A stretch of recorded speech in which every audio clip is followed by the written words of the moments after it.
तो दोस्तों, हिमालय की गोद में बसा एक ऐसा धाम जहां भगवान स्वयं विराजमान है, जहां इंसान साल के सिर्फ 6 महीने ही जा सकता है और बाकी 6 महीने यह धाम रह जाता है रहस्यों, बर्फ और मौन के हवाले। क्या आपने कभी सोचा है केदारनाथ धाम 6 महीने के लिए क्यों बंद कर दिया जाता है? जब यहाँ कोई इंसान नहीं होता तब कौन करता है भगवान शिव की रक्षा? क्या सच में रात के समय यहाँ घंटियों की आवाज आती है? और क्या 2013 की भयानक आपदा में भगवान केदारनाथ ने स्वयं अपने धाम की रक्षा की थी?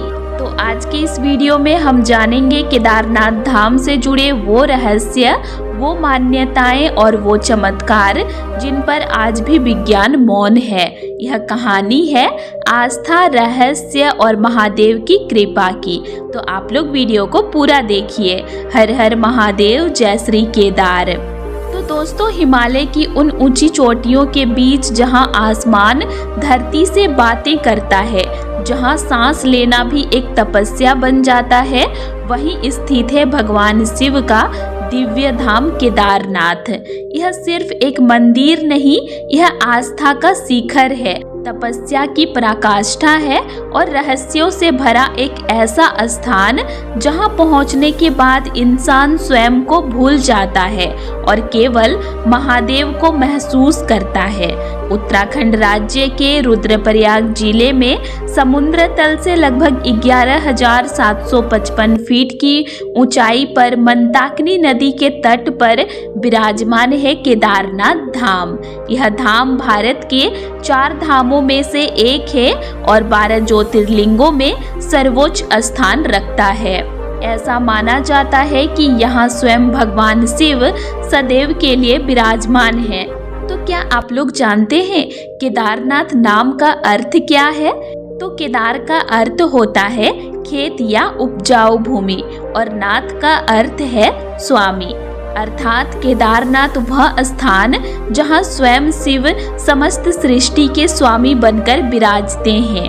अब हम लोग जानेंगे केदारनाथ धाम का पौराणिक इतिहास। तो केदारनाथ धाम का इतिहास हजारों वर्ष पुराना है। इसका उल्लेख महाभारत, स्कंद पुराण और शिव पुराण में भी मिलता है। कहा जाता है कि महाभारत के युद्ध के बाद पांडवों को अपने पापों का बोध हुआ। उन्होंने भगवान शिव से क्षमा मांगने का निर्णय लिया। पांडवों को ज्ञात हुआ कि भगवान शिव हिमालय में वास करते हैं। जब पांडव शिव को ढूंढते हुए केदारखंड पहुँचे तब भगवान शिव उनसे मिलना नहीं चाहते थे और उन्होंने नंदी बैल का रूप धारण कर लिया। तभी भीम ने उस बैल को पहचान लिया। जैसे ही भीम ने बैल को पकड़ने का प्रयास किया, वह बैल धरती में समाने लगा। तभी भगवान शिव 5 भागों में प्रकट हुए। भगवान शिव के 5 अंग अलग अलग स्थानों पर प्रकट हुए। कुबड़ भाग केदारनाथ, भुजाएं तुंगनाथ, मुख रुद्रनाथ, नाभि मध्य महेश्वर और जटा कल्पेश्वर में गिरा। इन 5 स्थान को पंच केदार कहा जाता है। तो केदारनाथ मंदिर एक साधारण मंदिर नहीं है, यह विशाल पत्थरों से बना एक ऐसा चमत्कार है जिसे देखकर आज भी वैज्ञानिक अचंभित हैं। इतनी ऊंचाई पर इतने भारी पत्थरों से बना मंदिर बिना किसी आधुनिक तकनीक के कैसे बना, यह आज भी एक रहस्य है।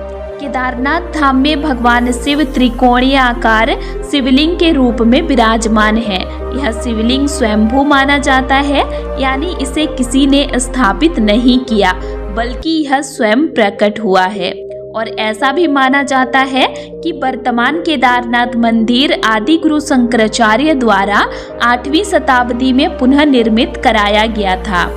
उन्होंने हिंदू धर्म को पुनर्जीवित किया और केदारनाथ धाम को एक बार फिर विश्व के सामने स्थापित किया। तो केदारनाथ की यात्रा केवल पैदल चलना नहीं, यह धैर्य की परीक्षा है, श्रद्धा की अग्नि परीक्षा है। हर कदम पर इंसान थकता है, लेकिन जैसे जैसे मंदिर पास आता है मन में एक अद्भुत शांति भर जाती है। केदारनाथ केवल एक स्थान नहीं, यह वह अनुभूति है जहां पहुंचकर इंसान स्वयं को भगवान के चरणों में समर्पित कर देता है। लेकिन प्रश्न यह है, जब यह धाम इतना पवित्र है तो फिर हर साल इसे 6 महीने के लिए क्यों बंद कर दिया जाता है? क्या केवल मौसम कारण है या इसके पीछे छिपे हैं गहरे रहस्य? चलिए आगे जानते हैं। तो दोस्तों, जब पूरी दुनिया आगे बढ़ रही होती है तब हिमालय मौन में डूब जाता है और उसी मौन के बीच एक ऐसा धाम है जहां साल में केवल 6 महीने इंसान जा सकता है और बाकी 6 महीने यह धाम स्वयं भगवान शिव के हवाले छोड़ दिया जाता है। लेकिन क्यों? आखिर ऐसा क्या है केदारनाथ धाम में जो इसे आधे साल के लिए बंद कर दिया जाता है? केदारनाथ धाम हिमालय की अत्यंत ऊंचाई पर स्थित है। जैसे ही अक्टूबर का महीना समाप्त होता है, यहाँ मौसम अचानक बदलने लगता है। नवंबर से लेकर अप्रैल तक केदारनाथ में भीषण बर्फबारी होती है। कई बार बर्फ की मोटाई 10 से 12 फीट तक पहुँच जाती है। सिर्फ बर्फ ही नहीं, यहाँ तापमान 0 से कई डिग्री नीचे चला जाता है। तेज हवाएं शरीर को सुन्न कर देती है। ऐसे मौसम में इंसान का यहाँ जीवित रहना लगभग असंभव हो जाता है। इन महीनों में सड़कें बंद हो जाती है, पैदल मार्ग बर्फ में दब जाते हैं, हेलीकॉप्टर सेवा भी रुक जाती है, यानी केदारनाथ दुनिया से कट जाता है। ऐसे में श्रद्धालुओं की सुरक्षा सबसे बड़ा प्रश्न बन जाती है। लेकिन केदारनाथ धाम का बंद होना केवल मौसम का निर्णय नहीं है, इसके पीछे गहरी आध्यात्मिक परंपराएं भी जुड़ी हुई है। तो भगवान शिव तपस्या के देवता हैं। ऐसा माना जाता है कि सर्दियों के इन 6 महीनों में भगवान शिव गहन ध्यान में लीन रहते हैं और इस समय मानव का वहां जाना तपस्या में विघ्न माना जाता है। प्राचीन काल में ऋषि मुनि कठिन सर्दियों में एकांत में साधना किया करते थे।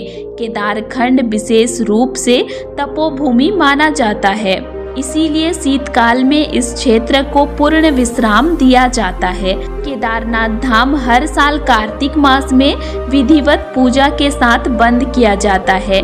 इसे कपाट बंद होना कहा जाता है। जब अंतिम आरती होती है, पूरा वातावरण हर हर महादेव के जय घोष से गूंज उठता है। भक्तों की आंखों में आंसू होते हैं क्योंकि वे जानते हैं अब अगले 6 महीने तक यहाँ आना संभव नहीं है। कपाट बंद होने से पहले मंदिर में अखंड ज्योति प्रज्वलित की जाती है। यह ज्योति पूरे 6 महीने बिना बुझे जलती रहती है। ऐसी मान्यता है जैसे जैसे सर्दी बढ़ती है, पूरा मंदिर बर्फ की चादर में ढक जाता है। यहाँ तक कि शिवलिंग भी बर्फ में विलीन हो जाता है। इन 6 महीनों में कोई भक्त, कोई पुजारी, कोई साधु मंदिर परिसर में नहीं रहता। पूरा क्षेत्र शून्य हो जाता है। अब सबसे बड़ा प्रश्न ये आता है कि जब कोई इंसान नहीं होता है 6 महीने तक केदारनाथ धाम में, तब भगवान केदारनाथ की पूजा कौन करता है? अखंड ज्योति कैसे जलती रहती है और मंदिर की रक्षा कौन करता है 6 महीने तक? कहा जाता है कि जब इंसान चला जाता है तब प्रकृति स्वयं इस धाम की रक्षा करती है और कुछ मान्यताओं के अनुसार स्वयं भगवान शिव के गण यहाँ उपस्थित रहते हैं। क्या यह केवल विश्वास है या इसके पीछे छिपा है कोई गहरा रहस्य? चलिए आगे जानते हैं। तो जैसे जैसे हिमालय में सूरज ढलने लगता है, ठंडी हवाएं और तेज हो जाती है और उसी के साथ केदारनाथ धाम एक बहुत बड़े परिवर्तन की तैयारी करने लगता है। यह परिवर्तन सिर्फ एक दरवाजा बंद करने का नहीं, बल्कि पूरे धाम को अगले 6 महीनों के लिए मौन में सौंप देने का होता है। कपाट बंद होने से पहले एक विशेष पूजा की जाती है जिसे समाधि पूजा कहा जाता है। इस पूजा में भगवान शिव को अगले 6 महीनों के लिए ध्यानस्थ माना जाता है और शिवलिंग को विशेष विधि से ढक दिया जाता है। समाधि पूजा के दौरान शिवलिंग को शुद्ध देसी घी से पूरी तरह ढक दिया जाता है। मान्यता है कि यह घी शिवलिंग को अत्यंत ठंड से सुरक्षित रखता है। इसके बाद मंदिर में अखंड ज्योति जलाई जाती है। यह ज्योति पूरे शीतकाल में जलती रहती है, ऐसी आस्था है। अब सवाल ये आता है कि जब केदारनाथ धाम पूरी तरह सुन्न हो जाता है, जब चारों ओर केवल बर्फ और सन्नाटा होता है, तब मंदिर की रक्षा कौन करता है? तो स्थानीय लोगों का मानना है कि इस दौरान भगवान शिव के गण, योगिनी शक्तियां और प्रकृति स्वयं इस धाम की रक्षा करते हैं। यही कारण है कि सर्दियों से इतने कठिन मौसम के बावजूद केदारनाथ मंदिर सुरक्षित खड़ा है। और दोस्तों, आज तारीख है 5 जनवरी और अभी केदारनाथ धाम में हल्की हल्की बर्फबारी हो रही है। पूरा धाम सफेद बर्फ की चादर से तो नहीं ढका है, लेकिन हल्का हल्का ढक चुका है। ठंड काफी ज्यादा अभी बढ़ चुकी है और केदारनाथ धाम खाली है। कोई भी श्रद्धालु अभी नहीं है और कोई भी अभी जाने का कोशिश नहीं कीजिएगा, क्योंकि कपाट बंद है और वैसे भी जाने नहीं मिलता है। तो किसी को अगर दर्शन करना है तो आप लोग ऊखीमठ में ओमकारेश्वर मंदिर में बाबा केदारनाथ का दर्शन कर सकते हैं। बाकी आज के लिए इतना ही। और आप लोगों को मेरा आज का इन्फॉर्मेशन कैसे लगा ये मुझे कमेंट करके ज़रूर बताइएगा। और वीडियो अच्छा लगा तो वीडियो को लाइक कीजिएगा और साथ ही चैनल को सब्सक्राइब भी जरूर कर लीजिएगा। और अगर आप लोगों को केदारनाथ धाम से रिलेटेड और भी वीडियोस देखने हैं तो मेरे चैनल में अपलोड हैं, आप उनको भी देख सकते हैं। तो चलिए फिर मिलते हैं एक नई वीडियो के साथ। Thanks for watching.